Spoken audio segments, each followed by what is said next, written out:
কি হবে যদি আপনার হাত হঠাৎ ঝিমঝিম করতে শুরু করে? চলুন এমন হবার কারণ জেনে নিই। আকস্মিক অনুভূতি।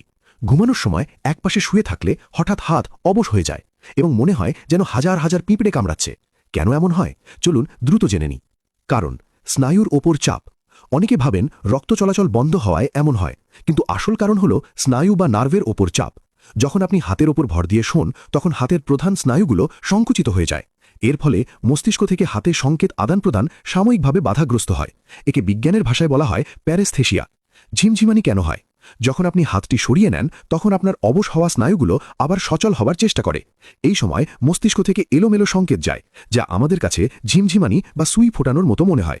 এটি সাধারণত কয়েক সেকেন্ড থেকে 2-1 মিনিটের মধ্যেই ঠিক হয়ে যায়। দ্রুত মুক্তির জন্য করবেন কি? 1. হাত ঝাঁকান। হাতটি হালকা করে ঝাঁকান এবং আঙুলগুলো বারবার মুষ্টিবদ্ধ করুন এবং খুলুন। এতে স্নায়ুর ওপর চাপ দ্রুত কমে যায়। 2. হালকা মাসাজ। হাতের ওপর থেকে নিচ পর্যন্ত হালকা করে মালিশ করুন, যাতে সংকেত প্রবাহ স্বাভাবিক হয়। 3. ঘাড় ঘোরান। ঘাড় ডানে বামে ধীরে ধীরে ঘোরান, কারণ অনেক সময় ঘাড়ের স্নায়ুতে চাপের কারণেও হাতে ঝিমঝিম করে। প্রতিরোধ অর্থাৎ কিভাবে এড়াবেন? সঠিক বালিশ। ঘুমানোর সময় হাত মাথার নিচে বা শরীরের নিচে চাপা দিয়ে শোবেন না। ভঙ্গি পরিবর্তন। দীর্ঘক্ষণ একপাশে শুয়ে থাকবেন না, মাঝে মাঝে পাশ পরিবর্তন করুন।